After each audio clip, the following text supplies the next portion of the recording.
हमारी पहुंच, आपकी ताकत। तो तीसरे चरण का मतदान सबसे बड़ा रण कहा जा रहा है, क्योंकि पूरे देश में देखिए 117 सीट, सबसे ज्यादा सीटें इसी चरण में। और तीसरे चरण में आकर के ये भी फर्क है कि अब तक जितनी भी सीटों पर चुनाव हो रहे थे, उत्तर प्रदेश की बात करें तो वो सब पर बीजेपी का झंडा फहराया हुआ था पिछली बार, लेकिन इन 10 में से 3 सीटें समाजवादी खाते में गई थी, मोदी के आंधी में भी। तो ये कहा जाता है कि ये गढ़ भी रहा है ये इलाका, तो गठबंधन का क्या होगा असर, अग्नि परीक्षा गठबंधन की इस इलाके में भी होनी है। बिल्कुल, और बीएसपी की परीक्षा इस बात से, इस लिहाज से कि वो अपनी दोस्ती, अपना गठबंधन धर्म कितना निभाती है, अपने वोटों को कितना ट्रांसफर करवा पाती है यहाँ। और इस वक्त बड़ी खबर के लिए मनु के पास चलते हैं, हमारे साथ कुछ बड़ी खबर आ रही है जी। जी बिल्कुल, मेनका आगरा से बड़ी खबर आ रही है। यहाँ बूथ नंबर 455 पर दोबारा मतदान कराया जाएगा। 25 अप्रैल को दोबारा मतदान होगा। पीठासीन अधिकारी ने गलत बटन दबाया था, जिसके बाद भारतीय निर्वाचन आयोग ने फैसला लिया है। गलत बटन दबाने से 140 वोट डिलीट हुए थे, जिसके बाद ये फैसला लिया गया है। आगरा लोकसभा क्षेत्र में ये बूथ नंबर 455 आता है, जहां 25 अप्रैल को दोबारा मतदान कराया जाएगा। पूरा मामला ये आगरा का है। यहां बूथ नंबर 455 पर दोबारा मतदान किया जाएगा। पीठासीन अधिकारी ने गलत बटन दबा दिया था, जिसकी वजह से 140 वोट डिलीट हो गए थे, जिसके बाद भारतीय निर्वाचन आयोग ने फैसला लिया है कि इस बूथ संख्या 455 पर दोबारा मतदान कराया जाएगा।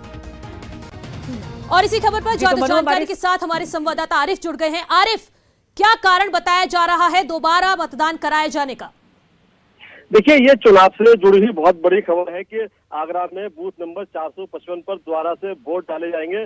दरअसल जो पीठासीन अधिकारी थे, उन्होंने कोई गलत बटन दबा दिया, जिसकी वजह से 140 वोट पूरी तरह से डिलीट हो गए और उनको रिकवर करना मुश्किल हो गया। हालांकि इस मामले में पूरी शिकायत हुई, प्रशासन ने पूरा चुनाव आयोग का लिखापढ़ी की, पूरा पत्र लिखे। उसके बाद चुनाव आयोग ने ये निर्णय लिया है कि 455 बूथ नंबर पर दोबारा से वोट डाले जाएंगे। हालांकि इस मामले में जो प्रशासनिक अधिकारी है वो कह रहे हैं कि पीठासीन अधिकारी की इसमें लापरवाही रही है। इतनी बड़ी ट्रेनिंग दी गई, पूरा इंतजाम किए गए, उसके बाद भी इतनी बड़ी लापरवाही कैसे हुई है, इसको लेकर भी चुनाव आयोग को लिखा जाएगा, उनके खिलाफ कार्रवाई की संस्तुति की जाएगी।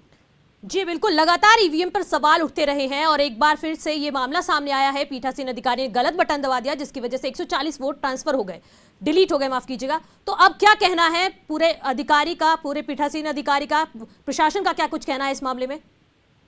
देखिए, प्रशासन कह रहा है कि इसमें लापरवाही हुई है पीठासीन अधिकारी की। जिनको जो बटन दबाना चाहिए था वो बटन उन्होंने दबाया नहीं, और क्लियर वाला जो बटन था वो उसको दबा दिया, जिसकी वजह से 140 जो वोट थे वो डिलीट हो गए। हालांकि अब इसमें चूंकि अब जांच होगी किसकी लापरवाही रही है, हो सकता है कि जो मतदान कर्मी और हैं उनकी लापरवाही रही हो, लेकिन प्रथम दृष्टया फिलहाल जो प्रशासन कह रहा है कि इसमें पीठासीन अधिकारी की ही लापरवाही है और अभी इसमें जांच की जाएगी बहुत गहनता से, और जो भी इसमें दोषी होंगे उसमें कार्रवाई करने की बात कह रहा है प्रशासन। जी आरिफ, आपका बहुत बहुत शुक्रिया। तो ओवर टू यू।